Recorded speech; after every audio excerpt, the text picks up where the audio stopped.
Sports Update with Kate. I am your host, Kate Adams, and we have a very special guest today, Mikey Mahtook, an outfield fielder for the Detroit Tigers, also an LSU baseball legend. Mikey, thank you so much for coming in today. Thanks for having me. You're welcome. Look, I was able to catch Mikey actually in one of these rare opportunities where he just happened to be in town, and I said, hey, you got to come on my show. So I really, really appreciate it. Shout out to Jimmy Roy and Travis Roy for helping me get in contact with you. Jimmy called me and told me to come, or asked me if I would, and I said absolutely, so I'm glad to be here.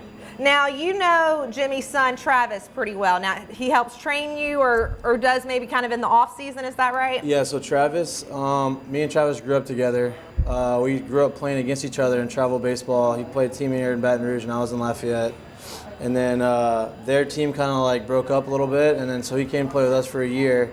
So we were friends for a while, and then he became the strength and conditioning coach for the baseball team here at LSU. So when I come in, I just work out, and he trains me, and it's been a friendship for a long time. That's awesome. Well, great people, and so we're so glad that they kind of helped us all get connected with each other. Talking about coming back during the off season now, ever since you left LSU and went to the big leagues, is that kind of something that you do in the off season every year, is come back and train, or does it really just depend on where you are? How does that process really work? No, I consider Baton Rouge my home now, so I have a house here. I live here in the off season. My family's originally from Lafayette, so my aunts and uncles and mom and all them, they're still there. But I come out here, and as a former player, you get access to everything. So you get access to the football field, the baseball field, and then when I come back in town for the off season, it's football season. So I get to tailgate and go to the football games there. So it's just it's convenient, and it's like I said, it's also my home now, and I look forward to coming back here every year. When you're walking around Baton Rouge, do people recognize you? Do they kind of generally know who you are, or kind of stop and say, hey, I remember when you played ball here? Yeah, they do. Obviously, the few years ago it was probably a little bit more, since I was fresher out of school, but people still recognize me, and it's nice. At some point in your life, that's not going to happen anymore, so you kind of just enjoy it as it goes. I think as long as you're in Baton Rouge or you're in the state of Louisiana, people will probably always know who you are, hopefully, even as you get older. I hope so. Hopefully I left enough of a mark for them to do that, so yeah. I think so. So I really just want to get started by kind of asking you now, and we were talking a little bit before the show started, but what kind of made you start getting involved in baseball? Do you remember that very first time you swung the bat when you were a little kid or anything like that? Yeah, so we spoke a little bit, but football was like football has been in my family's blood forever. My dad played football here. His brother and my uncle played football here, and then my other uncle played football at ULL, now it was USL, so growing up, I was always, it was football. And then one of my dad's really good friends actually played baseball here way back when, and he started a baseball team, and he got me kind of going with baseball. And, from 7 years old on, we just kind of, started playing baseball. And every year, I started realizing I got a little bit better, started developing. And but up until about my senior year in high school, I always thought I was going to play football and baseball in college. And, football is still at that point my first love, and I realized that baseball is probably my way to go, and, I don't regret the decision for a minute. I don't think you need to, because you've proven to be very successful in baseball so far. But I do want to talk a little bit about the dual sport athlete thing, because we've seen other guys do it. One that I can just think of off the top of my head right now is Chad Jones at LSU. He played football. He also played baseball. Now, was there a reason you just decided to kind of spearhead baseball instead of doing both? Well, I actually play with Chad. Chad's a good guy. So another one of my good friends, Jared Mitchell, played both at LSU too. We're on the same team, and I talked to those guys a little bit about it. But for me, I was always labeled as kind of this raw athlete playing baseball. I didn't really have, I guess, I needed to fine tune some things, and I just felt like if I decided just to stick with baseball in college, that I'd have more time to do that, and I'd devote myself to just baseball, and I wouldn't be splitting my time one way or the other. And like I said, I don't regret. I miss football all the time, but I don't ever regret the decision. I think it was the right move.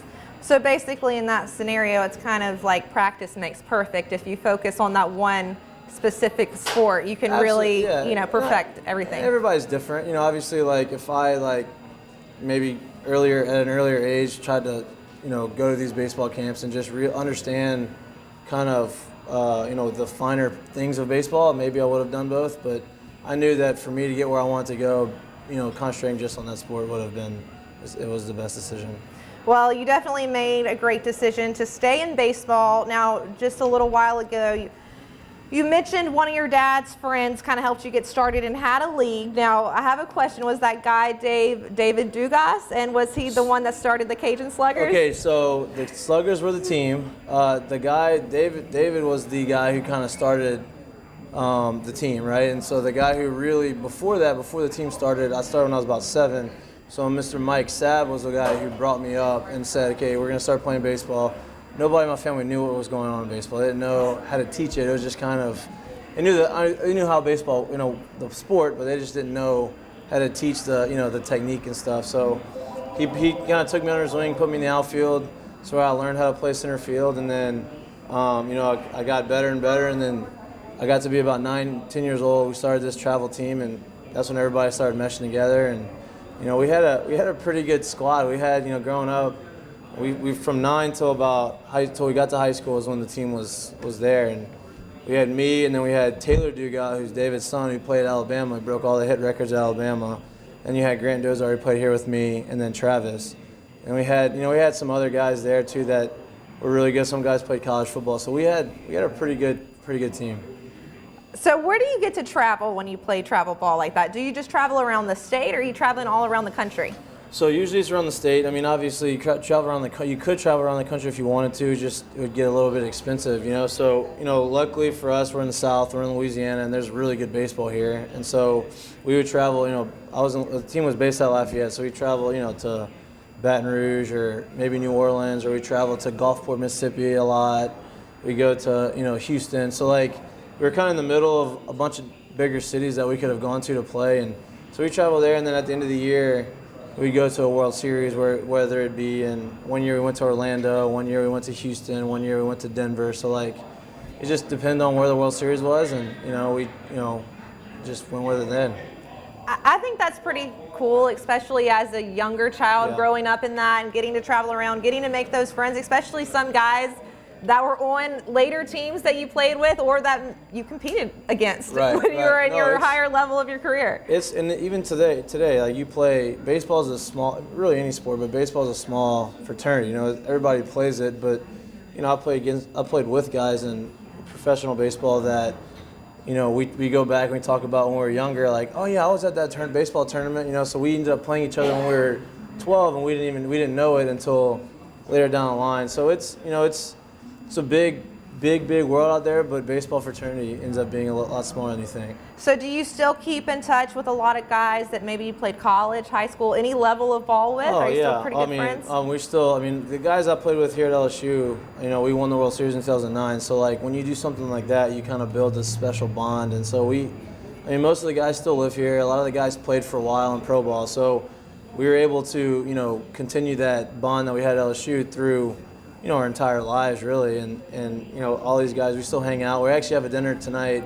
Every year we go and we get a big group of guys and we go to Rufino's, and right before the spring training starts. And so tonight's the night we're going to do it, and it's it's pretty special. Not many guys or not many teams or schools can say these guys stuck together, and you may have 2 or 3 or 4.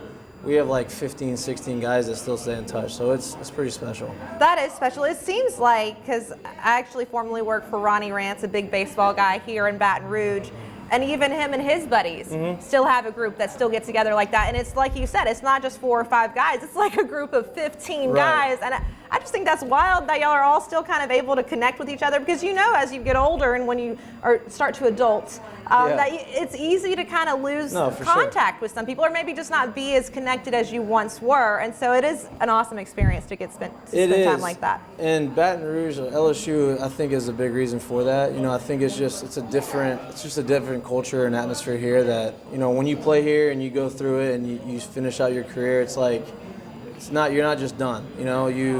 They welcome you back here. You want to be a part of the program. You want to be a part of, LSU. And so I think that's just that's a testament and credit to the school we have here and the culture they've built.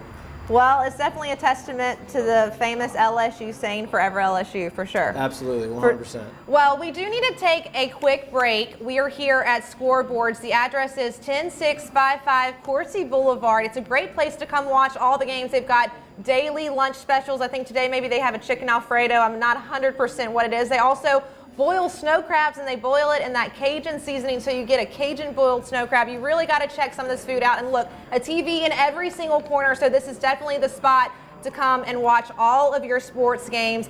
I am here with Mikey Mahtook, and we're going to catch up on some LSU baseball, what to expect this season, catch up on what he's doing right now with the Detroit Tigers, and maybe even talk a little bit of football and what he thinks about what's been going on with the Saints. So we've got to take a quick break, but we will be right back.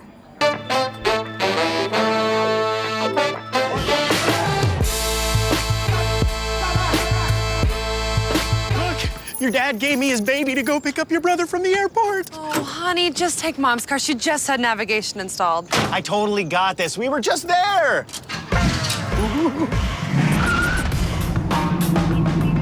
Hey, isn't that? Yep.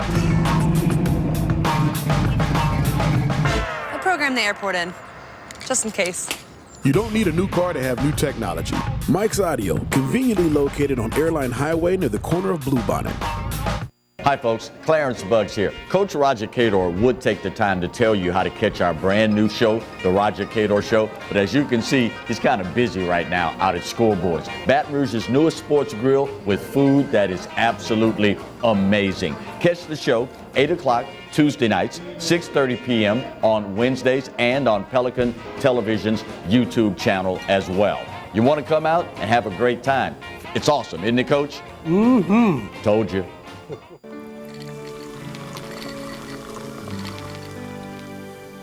No one can stop me when I taste the feeling. Nothing could ever bring me down.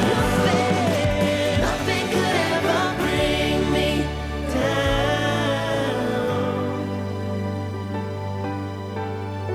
down. Taste the feeling.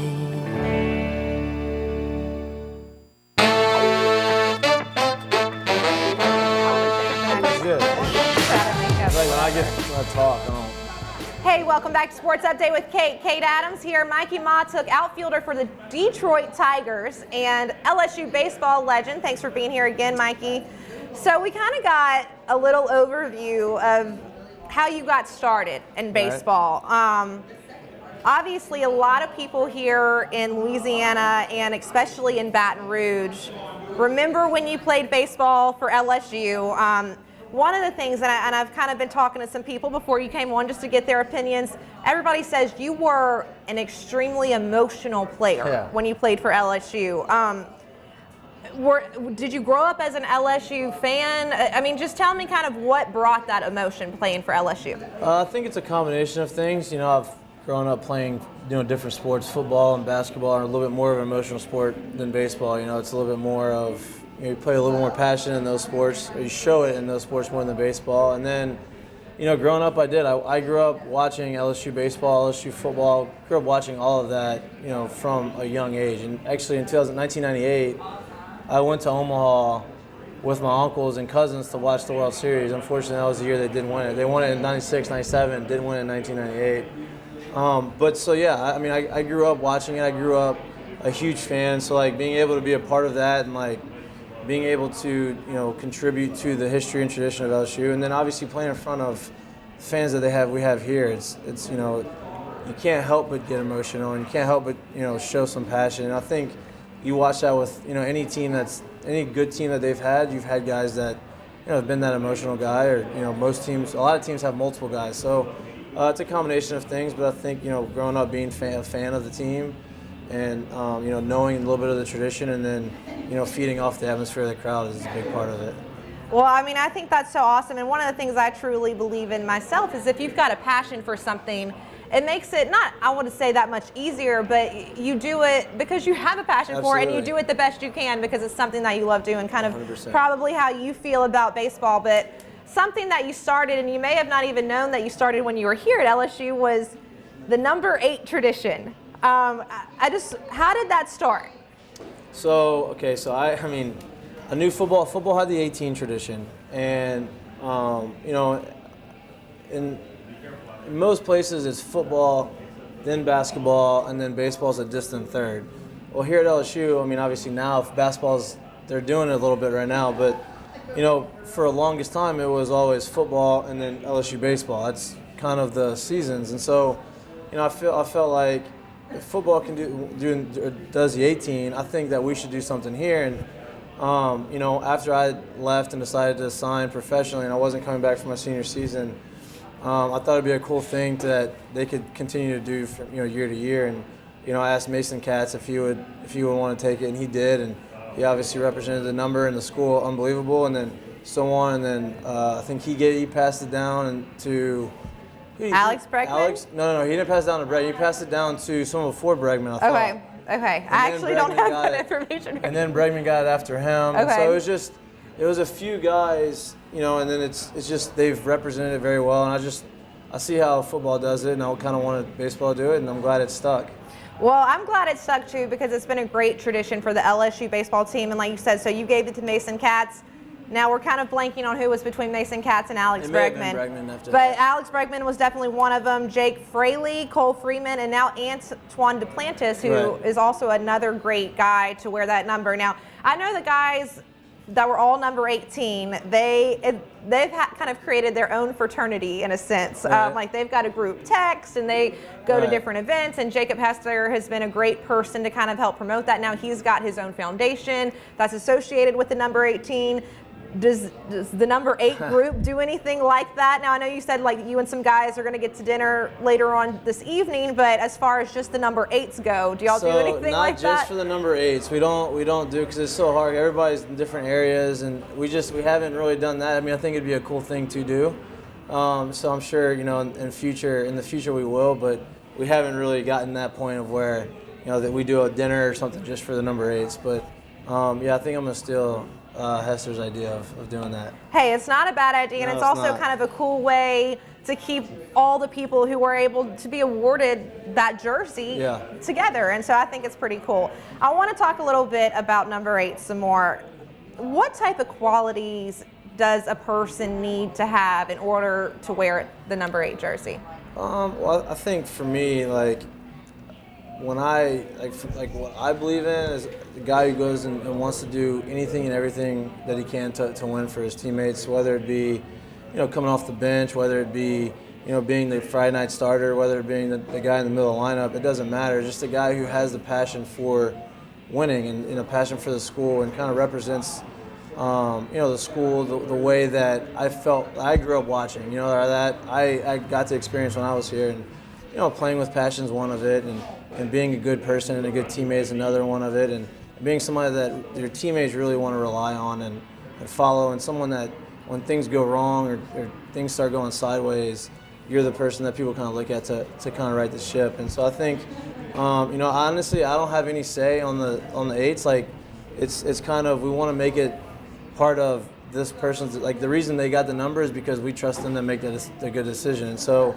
you know, whenever Mason passed it down and Bregman passed it down, it was all on them, you know. And I think, you know, I don't think they've messed up yet with who's gotten it. So it's been a pretty special thing. I mean, it seems like they've done a pretty good job. So actually, Coach doesn't really even have any say who gets number 8. Is that right? He may have a little bit. Okay. I mean, they'll go talk to him and kind of run it by him. But you know, like I said, for the most part, these guys have been pretty spot on with the guy who they're going to pass it down to, and Coach has been pretty good with it.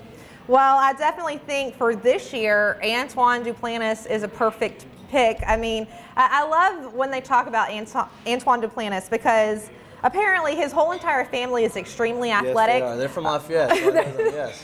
And so he's always like, I'm like the 6th worst athlete best athlete in my family, because he doesn't even say he matches up to the rest of the guys in his family. What do you think it is about Antoine that kind of sets him apart on the baseball field? He's very, very, very consistent. So, I mean, this year he has a chance to break the all-time hits record here. So, you know, there's been tons of guys to come through, you know, LSU and Baton Rouge, and for him to have the opportunity to break those records is pretty amazing. And I think consistency is the biggest thing. For him, you know, he never gets too high, never gets too low. He's very, very, very, he has a very calm demeanor, about him, and I think that in baseball it's a huge asset. And he's one of those guys I think that everybody on the team respects. He works hard, and with all those things, and it just kind of breeds success. And his consistency to me is the most impressive thing.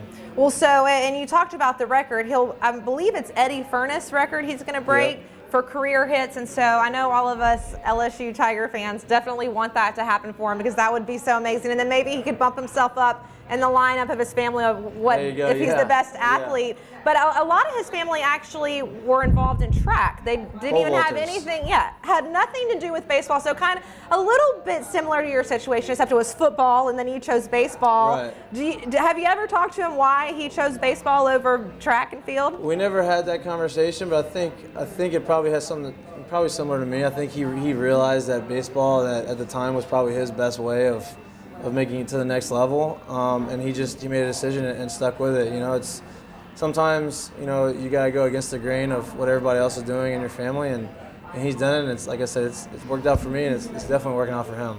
So you were on the 2009 team, which were College World Series champions. Congratulations on that. But a lot of people, so Paul Mainieri and his team, they've tried, it seems like, every single year since that season to get another World Series championship. And unfortunately, they haven't been able to. Do you think, now 10 years later, compared to the 2009, now we're in the 2019 team, this team is ranked number 1 in a lot of polls. I think it's number 2 and 1, but almost across the board, it is number 1. Would you compare this 2019 team to the 2009 team in any ways?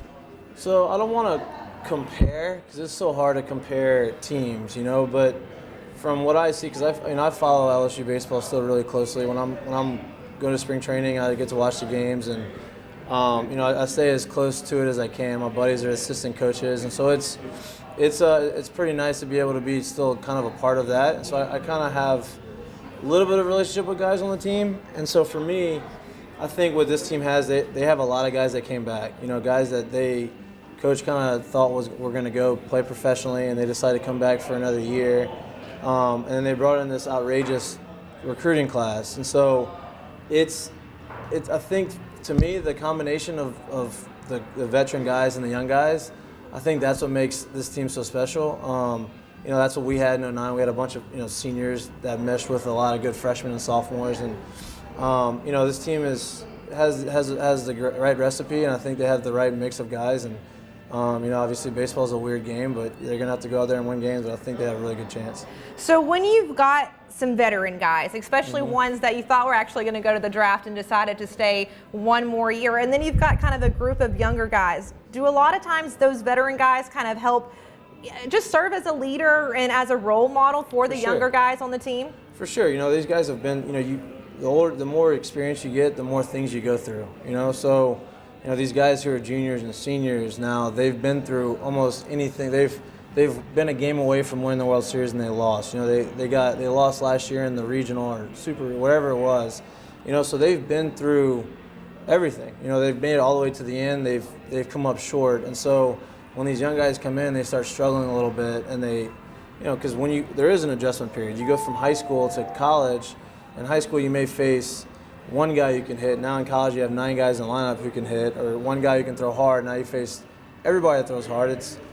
There's an adjustment period, and so these older guys are able to help these younger guys, get through some of the struggles early on. And when something comes up, maybe the guy starts off real hot and goes through a little slump in the middle of the season, and that's when the older guys step in and say, hey, it's going to be all right, you can get through it, and kind of bring them back down to earth and make them realize that there's a light at the end of the tunnel for sure. I mean, exactly, especially how huge LSU baseball is here in Baton Rouge, Louisiana. I mean, the stadium, Alex Box, the new one, is huge. I mean, going from playing in a high school ball to playing at Alex Box, I mean, how big of a factor is that, if any? I mean, it's big. I mean, you get used to it a little bit. You get used to it pretty quick because in fall ball, the fans will come out. You'll probably have more fans during fall ball games than some teams get during the regular season, and so you get prepared for it a little bit, and then after your first couple weekends, I think you start to settle down, you settle into it, and when you're on the field at that point,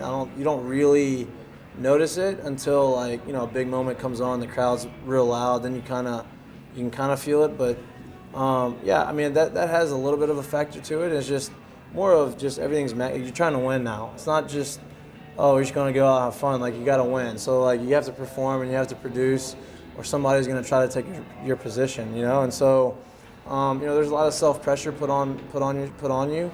But, you know, like I said, having a good mix of guys and older guys, it makes it a lot easier for them.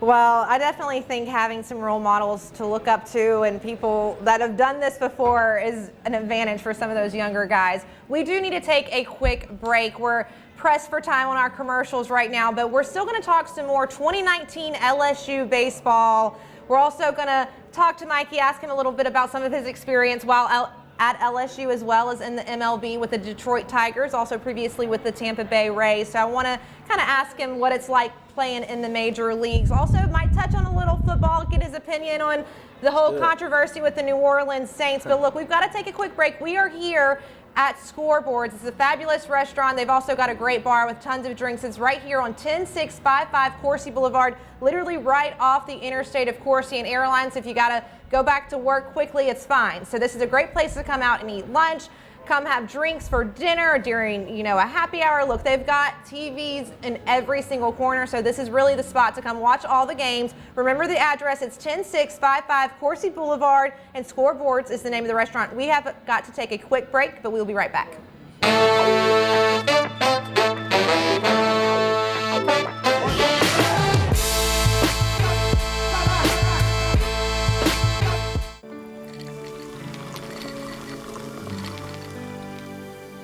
No one can stop me when I taste the feeling.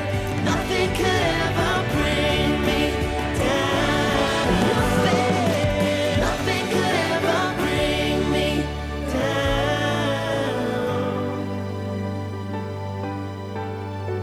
Taste the feeling. Hi folks, Clarence Buggs here. Coach Roger Cador would take the time to tell you how to catch our brand new show, The Roger Cador Show, but as you can see, he's kind of busy right now out at Scoreboards, Baton Rouge's newest sports grill with food that is absolutely amazing. Catch the show 8 o'clock Tuesday nights, 6:30 p.m. on Wednesdays, and on Pelican Television's YouTube channel as well. You want to come out and have a great time. It's awesome, isn't it, Coach? Mm-hmm. Told you. Look, your dad gave me his baby to go pick up your brother from the airport. Oh, honey, just take Mom's car. She just had navigation installed. I totally got this. We were just there.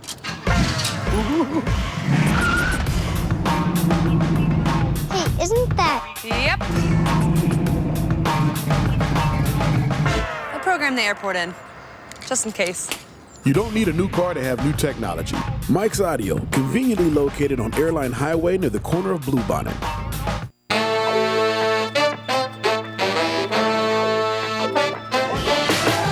Welcome back to Sports Update with Kate. I'm your host, Kate Adams. We've got Detroit Tiger outfielder and an LSU baseball legend. I'm not even going to go through his list of accomplishments while at LSU or even in the MLB because they are so long. We'd be sitting here for a couple minutes just me telling you all of his accomplishments. So Mikey Matuk is here with us in the building. All right, actually my producer Caleb had a question for you, Mikey, and this is a huge story going on right now in Major League Baseball. Basically, Bryce Harper, right now he is a free agent, hasn't signed anywhere. Well, what do you think about his free agency right now? I think people anticipated this because, you know, last year's free agent market was kind of the same way, but they didn't have the superstars. This year they have, you know, Bryce Harper's a free agent, and Manny Machado's a free agent. So you have some of the biggest names in baseball that are, you know, still waiting for teams, waiting to sign to play for some teams. But you know, the way the market's been recently hasn't been very good for us. You know, I think there's some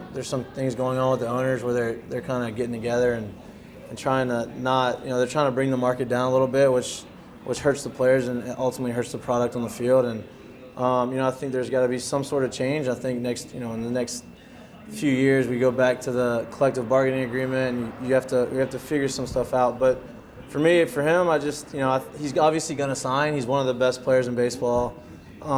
He's one of the top 2 free agents in all of baseball right now. And so it's just a matter of when and how much. I know people before the year said that he was going to sign. He's looking for a $400 million contract, which I don't think he's ever going to get. I don't think he's going to get that. Owners aren't going to want to pay that much money. But it's definitely concerning that he hasn't been signed yet. I don't think he's worried about it. I think he knows he's gonna sign somewhere.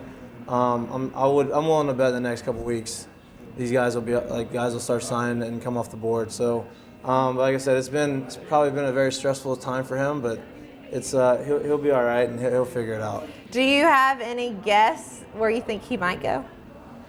Honestly, for me, I think he's going to end up back in Washington. I think he's going to go back to the Nats. I know, they offered him a deal at the end of the year, and he didn't sign it, and he wanted to see how free agency was going to be. And but I think that if he's going to take a bargain or a discount, I think he enjoys it there. I don't know him personally. I'm just going by what I see, and so maybe I think he may end up signing back with them, but someone may come in at the last minute and give him a more lucrative deal, and he'll take that. Hey, you got to go where the money is, right? Absolutely. But okay, so you did kind of mention a little bit when the free agency process in the major leagues, talking about collective bargaining. What do you think? Do you have an opinion on what the major league should do as far as free agency goes?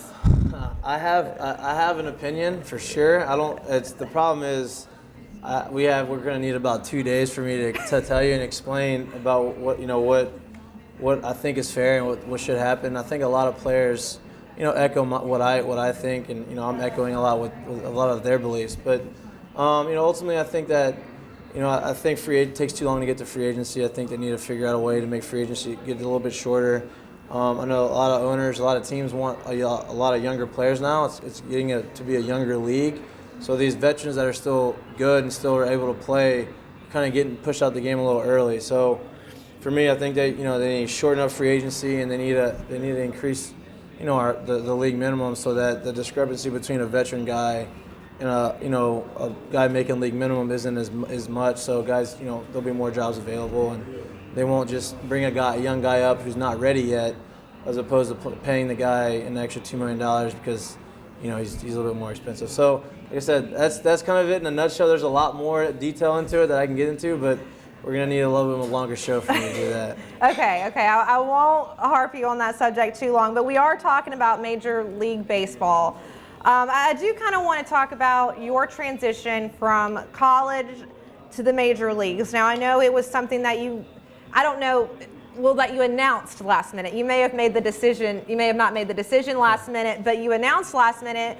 And it sort of reminds me, and this is going to be a hard comparison. I'm not going to really try to make the comparison, but it does remind me of sort of how Devin White this season with LSU football, we kind of all knew he was going to go and declare for the NFL draft, but he waited till the very last minute, till basically like the last day to announce it. And you sort of did a similar thing. You waited the last minute. So why did you do that? And did it really take you to the last minute to make that decision? Yeah, I mean, it did. I mean, honestly, I really did want to come back. I grew up LSU fan. I had the best 3 years.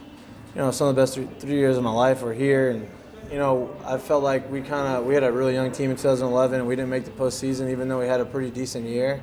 I felt like there's stuff left on the table, and I want to come back. But at the end of the day, you have to do what's best for you.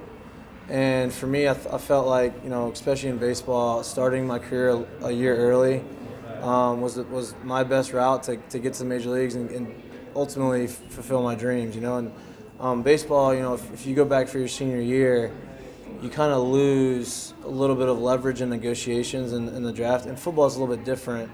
You come back for another year, you're more worried about injury than losing money. And so that's just the way.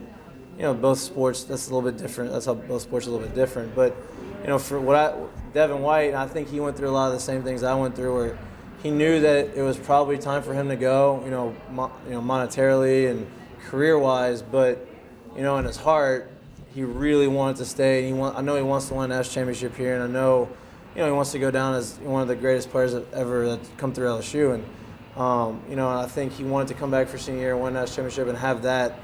You can kind of cap off his legacy, but he's projected as a top 5 pick, and he needs to go. Football's a brutal sport, and I think that if he plays a tough position to come back and avoid injury. So, He made the right decision. I wish, obviously, selfishly as a fan, I wish he would have been able to come back. But, I completely understand it, and I would have done the same thing. Well, I know that he really wanted to make his mark as one of the best defensive guys to go down in LSU history. But, hey, he won the Butkus Award and was the first LSU guy to do that. So I think that he proved it. And honestly, us here in the state of Louisiana, we were kind of robbed from some championship chances, at least this year. Even I felt like LSU now, if we could have got that win against Texas A&M, maybe we would have been in the playoffs. Who knows? I don't really know what would have happened if that would have happened in our favor, but we tried. We tried to get a national championship, and it's been a while since LSU football has got a national championship. Do you have any thoughts on what they need to do in order to become a championship team?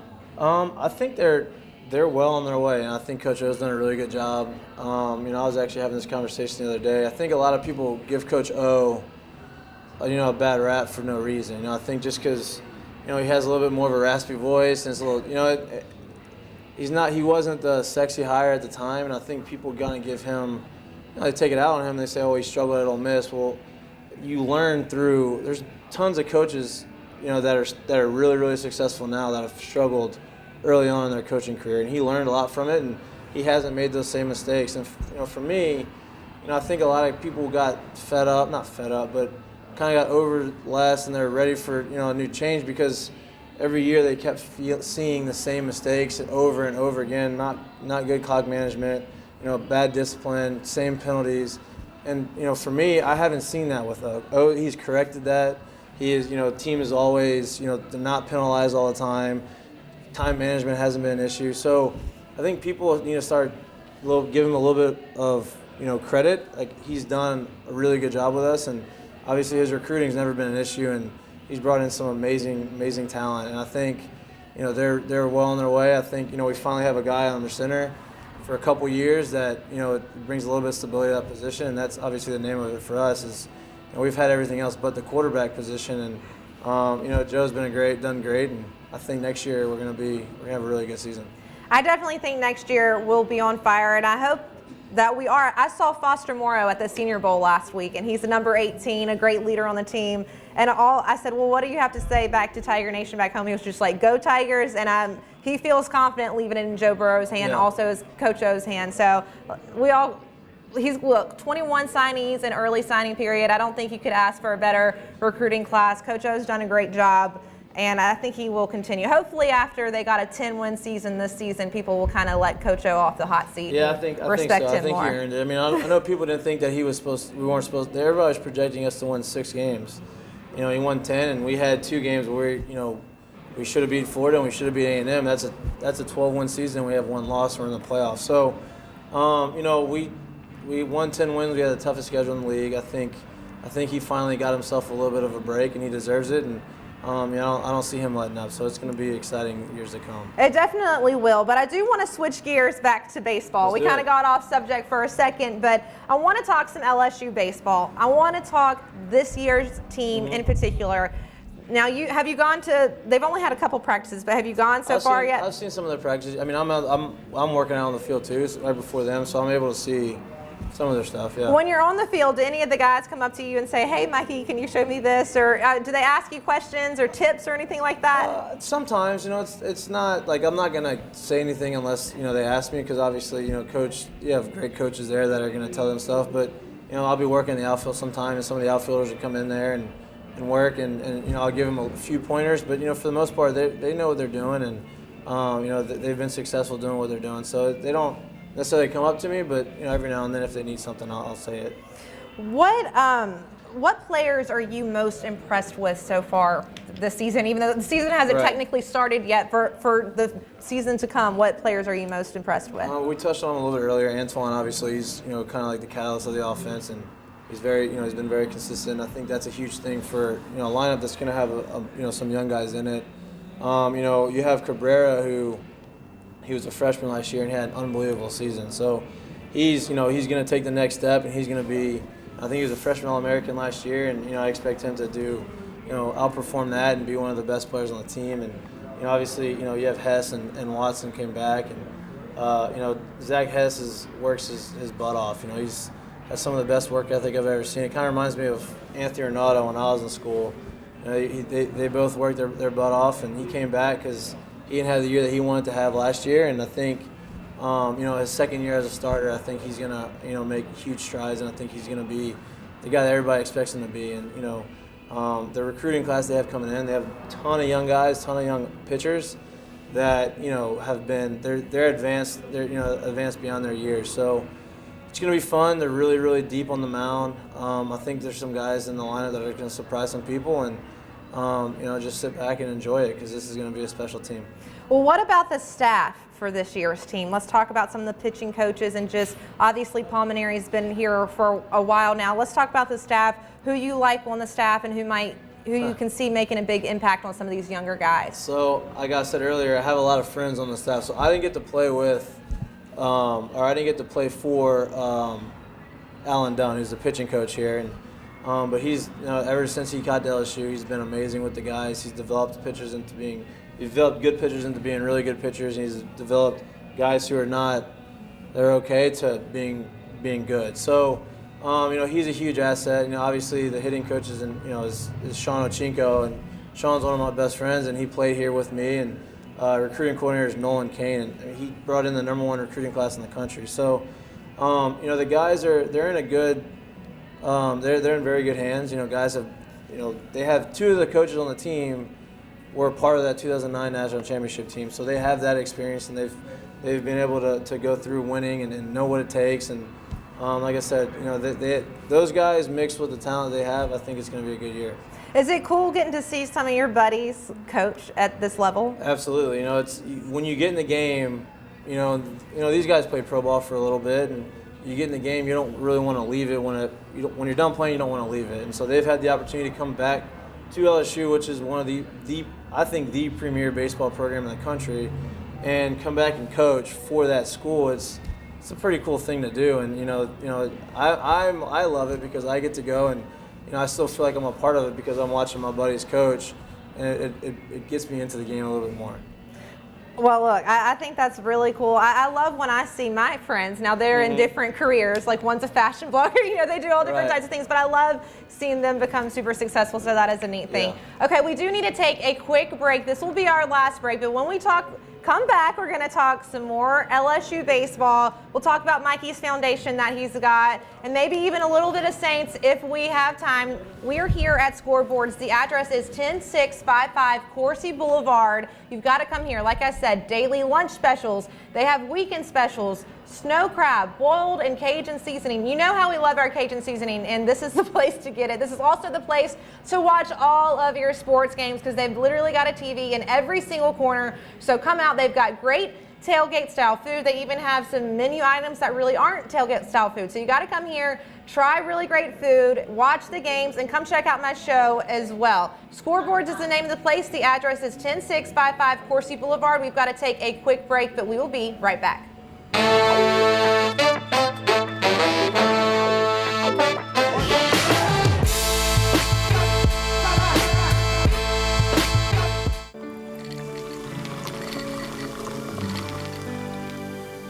No one can stop me when I taste the feeling. Nothing could ever bring me down. Nothing could ever bring me down.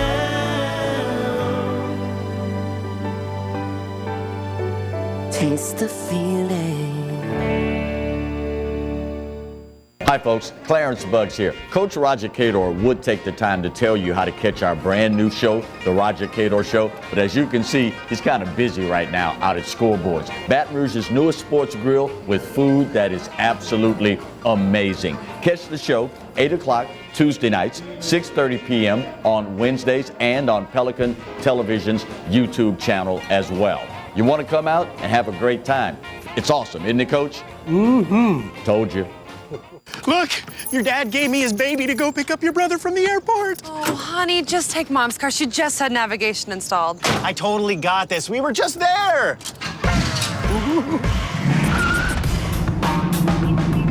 Hey, isn't that... Yep. A program the airport in, just in case. You don't need a new car to have new technology. Mike's Audio, conveniently located on Airline Highway near the corner of Bluebonnet.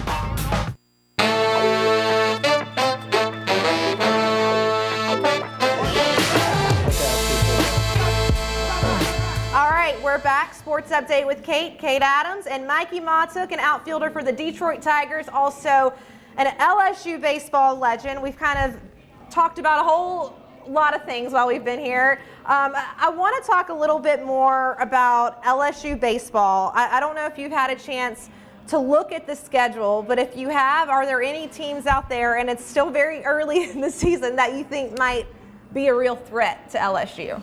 Yeah, it's tough, because like I said earlier, baseball is a kind of a weird sport where, any given day anybody can lose or win. But, anytime you get into SEC play, the SEC is always, top conference in baseball, and any weekend series you can go out and you can lose a series. So once conference play starts, it gets ramped up. I think it's going to be challenging. I think I know Vanderbilt is you said that we're ranked number 1 most polls and 2 in the other, and I think Vanderbilt's 2 in all those polls and 1 in the other polls. So you got teams in the SEC that are top 10, top 25 teams that. It's going to be a tough schedule, but it's like that every season. I think they're prepared for it. Before the season starts, or before SEC season starts, they go out and they play in. I think they played University of Texas this year. I could be making that up, but I'm pretty sure they play the University of Texas in a non-conference game, which is a pretty cool thing. So it's going to be a tough schedule for sure. But every year that's the way it works, and I think these guys are equipped to get through it. Well, it definitely will be. I think this team will have a lot of ups. Hopefully not too many downs, more ups than downs. But I know one thing that Paul Mainieri said was everybody at Media Day wanted to ask him about Omaha this, Omaha that. Basically, he was like, all right, I'll make one comment, but after this, I'm not talking about Omaha until we actually make it to Omaha. Is there some kind of, I don't know, I can't even think of the word, but is there some kind of superstition, I guess, that goes along with talking about the championships or the playoffs before you actually get there? I don't think there's a superstition. Obviously that's the ultimate goal. So it is. People are going to talk about it, and that's what you want to do is get to Omaha and not just get there but win it. But you can't. You have to get through the season, and you have to play the games that are in front of you first before you can even get there. So you can talk about it before the season starts as your goal. This is what we want to do. But once the season starts, there's no talking about Omaha because until you get the job done, you have to get the job done before in the regular season to even have the opportunity to go there. So I don't think it's more. I think it's more of a hey, let's focus on the tasks that we have going on at hand, as opposed to let's focus on where we want to end up. You can have those conversations, but it's a long season. You have to worry about playing the opponent that day, and then the next day, and then the next day, and then. At the end of the season, you look up and you say, okay, we're still ranked number 1 in the country. We're ready to go, But it's tough. It's hard to get there. Baseball's a hard sport, so you don't want to distract bring your attention away from the ultimate goal of winning games. Well, when you were just a freshman at LSU, you were able to get to that ultimate goal and achieve it. You're a College World Series champion. I want to talk about your experience kind of leading up to the championship and just basically that right now. Yeah, well, so when I got to school here, I was a freshman. We had a good freshman. It ended up being a really good freshman class, but we didn't get the fanfare that a lot of classes get, And so, we're all coming here. We're excited. We're ready to go. We're coming into a team that had just come back from Omaha. They had gotten there the year before. They finally got LSU back on the map, and so. For me, I just wanted to, kind of fit in and just seamlessly, just help our team as best I can. I didn't want to cause any issues or whatever. So kind of kept to myself a little bit, and as I got comfortable with the guys, it kind of made it a little bit easier for me. And then I was actually talking about this today. I had an okay fall as a freshman. You're not expected to light the world on fire. And then I worked my butt off, and during the Christmas break, I was hitting every day. I was running. I was doing all the conditioning stuff. And then I came back for spring, and I'm ready to go. I want to prove to coach that I'm ready to play. And I strike out my first 8 times I go up to the plate. I'm talking about I don't even foul tip a ball. And so I'm thinking, coaches, and he'll tell people now, he's like, I thought this guy was don't know why I even recruited this guy. I don't know why he's on scholarship. And so we go, and I didn't really play a lot, early on. I was kind of off the bench, and we finally get to we have a midweek game against Harvard that we almost lost. We won. We beat them 3-2. Played a little sluggish, and then Coach gave the speech after that I'm not going to go into, but he basically said that he's going to give guys the opportunity to play that want to play.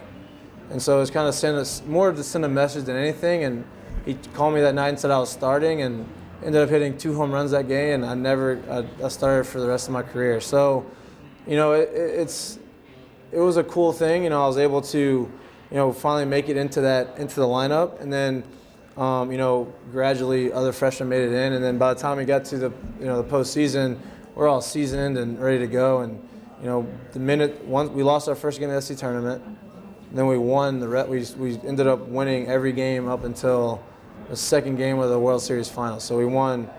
We came through the loser's bracket, won the SEC tournament, swept the regional, swept the super regional, swept Omaha up until the second. We won the first game of the 3-game series, lost the second game, won the third game, and then obviously won the World Series. And it was the greatest experience of my life. And it was. I wish I could do it every year, but it was, I can't even explain to you how awesome it was. I was actually just going to ask you, can you describe the feeling of what winning a College World Series is like? That it's almost like you can't even put it into words. It's so hard. You see it, you've watched it, and I grew up watching them win the World Series, and then to be a part of it, like to be a part of history. And, because 2 years before that, they had a losing record and they didn't make the postseason. That was Coach Monera's first year. And so to go from that to 2 years later winning the World Series and, getting up on the tarp and, high-fiving fans and going around the field, it's just like, all of that hard work, all the conditioning, everything just came in, and it just finally it happened, and it worked, and then we won, and it made everything, all the sacrifices, we had, it made it all worth it, I bet it did. I mean, that's actually, I've always wanted to play a sport just to be able to have that feeling, or win at a sport so I could be able to have that feeling. So I think that's really cool. Now, obviously, that was a great memory that you have from LSU, but is that maybe your most memorable moment, or is there another experience when you played that kind of stood out? I mean, there's a few, and obviously it's, there's so many things that happen here that, I think about. I mean, I guess there's so many moments, but for me, obviously, winning the national championship was one, and then my last game, my last home game here was another cool one. Coach, I was a junior, it was senior day, and Coach kind of treated me as a senior. So I played, I think I ended up getting like 4 hits that game. I hit a home run my last at bat in Alex Box Stadium, and Coach sent me out for the last inning, and he actually brought me out in the middle of the inning, right before the inning started. So I got a standing ovation. To me, that was the only time in my life that's ever happened. So it was a really cool experience, and it was one of the things I'll never forget. Well, Tiger Nation definitely has a great fan base, so I think that's awesome that you were able to experience that. We are trickling down on time, so I told you I was going to ask you about your foundation. You've got the Mikey Mahtook Foundation. Just tell me a little bit about what your foundation does and who it supports and that sort of thing. So the Mikey Mahtook Foundation is named after my dad. So my dad passed away when I was 4 from a heart disease, cardiomyopathy. And so what my foundation does is it brings awareness and it educates and brings awareness to people about heart disease. It helps them prevent it. It helps them understand signs and early signs of heart disease, or what you can do to prevent. I don't want people to go through the same things I went through. So what my foundation is I really want to just make them educated and give them information so that they don't have to go through the same things that me and my family went through. And so it's been great. I've had a lot of great feedback. Being in town for only 4 months at a time, it's hard to have as many events in town as I want. But every event we've had has been very, very successful, and it's something that's very close to me, and it's something that me and Mom talked about doing the minute I left school. When I got drafted, was we need to figure out something to do to give back. And I'm very active. I play sports, and my dad did the same thing, and he still had to go through this. So there's no one. It doesn't affect just one type of person. It can affect the healthiest person in the world, or it could affect someone who's not active and doesn't exercise regularly. So it's one of those things. You go get checked, go get EKGs.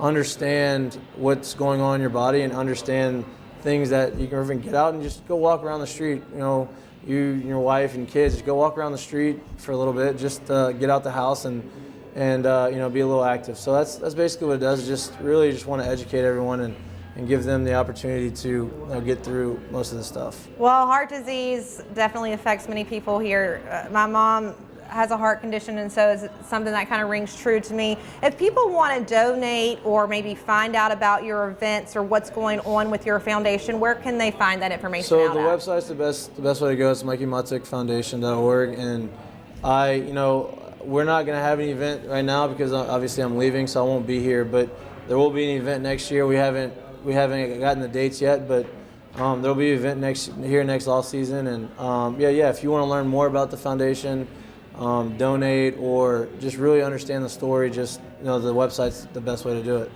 That's awesome, and I'm sure you've been able to raise, every little bit counts, so even just a little bit or a lot. I don't even know, Absolutely. do you have a number on how much you've raised over time since you started your foundation? So we've raised, I think a few $100,000. Wow. So I think, you know, my first event raised about 110,000. My next event raised about 120. Wow.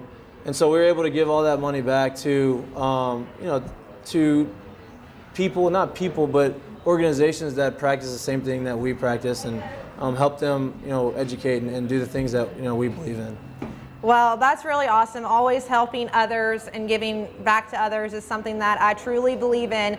So if you want to go check out Mikey's foundation, it's Mikey Motick Foundation.org. Yep. That's right. So Mikey Motick Foundation.org. That is the place to check out when the events are, to donate, to do everything. So check it out because he does have a great foundation, and it's definitely helping a lot of people here in Baton Rouge. Well, I want to say thank you so much, Mikey, for coming. Do you have an impersonation of Paul Maneri you can do before you go? I just wanted to ask before you go. Okay, because everybody likes to, either him or Skip Burtman. He's one that you can do too. Okay, I won't make you do it. You can't put me on the spot. All right, I won't put you on the spot this time, but maybe next time if we're able to have you back. Okay, thank you guys so much for joining us. We are here at Scoreboards. The address is 10655 Coursey Boulevard. Like I said, TVs in every corner, and we're here every Tuesday shooting the show. So come out, watch the show live. We normally do it on Tuesday afternoon, so come watch it live. If you can't catch it live, catch it out on YouTube as well at Sports Update with Kate right on YouTube. Thanks so much, and we'll see you next week.